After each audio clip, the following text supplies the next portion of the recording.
मैं हूं आपके साथ अनुष्का और आप देख रहे हैं प्राइम ब्रेकिंग न्यूज। फरीदाबाद में कोरोना संक्रमण का एक और नया मामला सामने आया, जिससे जिले में संक्रमितों की कुल संख्या अब 4 हो गई है। मुख्य चिकित्सा अधिकारी सीएमओ डॉक्टर जयंत आहूजा ने बताया कि पहले के 3 संक्रमितों मरीज पूरी तरह स्वस्थ होकर घर लौट चुके हैं, जबकि चौथा मामला हाल ही में सामने आया है। डॉक्टर आहूजा ने बताया कि फरीदाबाद के सिविल अस्पताल में कोरोना की टेस्टिंग की सुविधा शुरू कर दी गई है। अस्पताल प्रशासन ने जाँच के लिए विशेष व्यवस्था की है। कोरोना टेस्टिंग किट उपलब्ध कराई गई है और एक चिकित्सक को विशेष रूप से इस कार्य के लिए नियुक्त किया गया। 2 दिन पहले नहीं थी कोई व्यवस्था, अब तैयार हुआ विशेष टेस्टिंग सेंटर।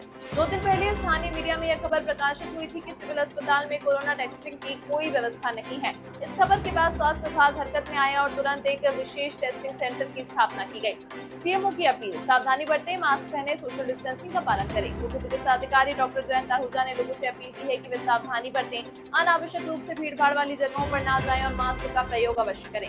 अब आमजन को राहत, टेस्टिंग सेंटर शुरू होने से आमजन को अब राहत मिलेगी और लक्षण दिखते ही समय रहते जांच संभव हो पाएगी। इससे न केवल संक्रमितों की समय पर पहचान हो सकेगी, बल्कि संक्रमण को फैलने से भी रोका जा सकेगा। जी, कोरोना को लेकर क्या कुछ तैयारियां, कितने मरीज अब तक आ चुके हैं?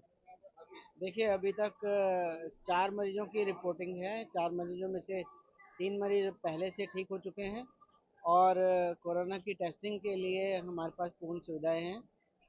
जिस भी मरीज को खांसी, जुकाम, बुखार या नाक बहने की शिकायत है और उसको ऐसा लगता है कि उसको कोरोना की बीमारी है, तो वो टेस्ट करके ही पता चल सकता है कि कोरोना की बीमारी उसको है या नहीं है।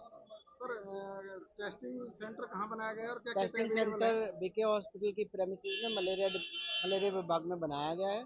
वहाँ आकर के अपनी टेस्टिंग करवा सकते हैं और उसकी रिपोर्ट आपको आपके मोबाइल पे मिल जाएगी। वेरिएंट की बात करें सर, कौन सा वेरिएंट है, कुछ पुष्टि हुई देखिए, है? दो टाइप के और कितना खतरनाक है? वेरिएंट आए हुए हैं और इंटरनेशनली रिपोर्टेड वेरिएंट्स हैं। ये बहुत ज़्यादा खतरनाक वेरिएंट्स नहीं है। हमारे इंडिया के अंदर हर्ड इम्यूनिटी ऑलरेडी प्रेजेंट है।